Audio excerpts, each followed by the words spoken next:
नमस्कार मो स्नेहा स्वागत करुच्ची आपण को मो चैनल को। आज मो आलू सुजना बड़ी बैगण रेसिपी शेयर करने नहीं आसी। यही रेसिपी तो समस्त को जना थिबो किंतु समस्त बनैबार स्टाइल टिके अलग अलग होता है। चलतु देखिए मु केमिति सजना छुई तरकारी बनाए। जदि यही रेसिपीटी आपण मानक भल लगी है ताहले वीडियोटी को लाइक कर दियंतु। आपण माने जदि मो चैनल नुआ अछंती ताहले सब्सक्राइब करने को मो चैनल को जमारू भूलंतु नहीं। चलतु स्टार्ट करवा आज रेसिपी। देखंतु मु एठी आलू बैगण सोजना छुई को लंबा लंबा करी काटी नेछि। टमाटर दुईटा नेछि, बिरी बड़ी छोट छोट कटा होइथिबा पियाज, धनिया पत्र, जीरा, सुखिला लंका, रसुण को छेची नेछि। चलंतु वर्तमान आमे आरंभ करिया।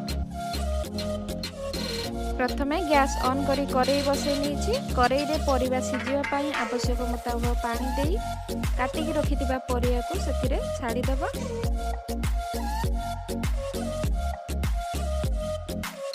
टमाटो को सेथिरे पकाई दबा। हल्का सिझी गले काढ़ी आनिबा। एथिरे लूण पकाइबा, हळदी पकाइबा। एहा को सिझिया पई ढांकी देई किछि समय छाड़ी दबा।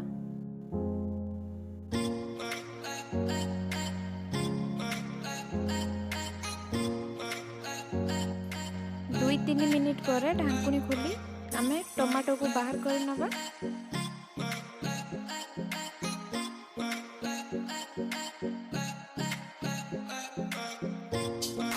परिया देखंतु हमर सिझी नै वर्तमान, सेति पय आमे आउ थरे ढांकी देई सिझिया पय किछि समय छाड़ दबा।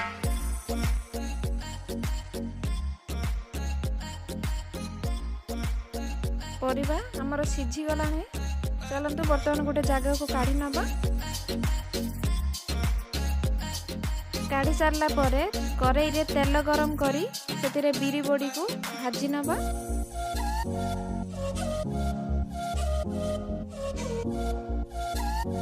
देखंतु बड़ी हेई गलानी हमर, काढ़ी नबा। बर्तमान सेही तेल रे पियाज को छाड़ीबा।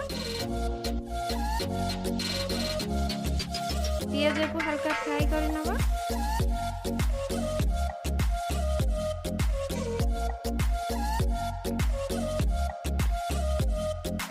पियाज हे गलानी वर्तमान नंबर।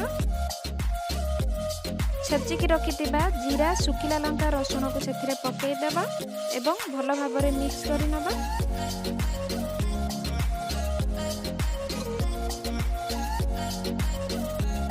मिक्स हो गला परे कलर पाई हल्का लंका गुंड पकाई दबा एवं भल भाबरे मिक्स करि नबा। सिझेकी रखिथिबा टमाटो को वर्तमान आमे पकाई दबा एवं एहा को भल भाबरे मिक्स करि नबा। मु एडी टमाटो को सिझेकी नेछि। आपण चाहिले टमाटो को छोट छोट काटी ऐड करि परिबे।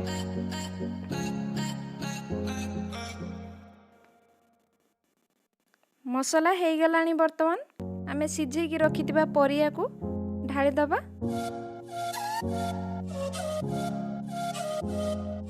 भल भाबरे मिक्स कर नबा। एहा को फुटिया पई किछि समय छाड़ी दबा।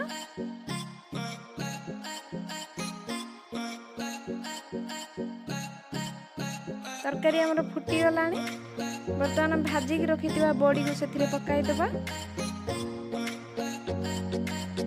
को भल भाबरे मिक्स करि नबा। धनिया पत्र पकाइबा।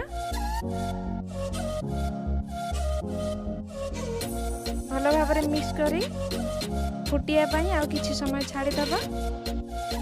तरकारी हमर वर्तमान रेडी हे गला।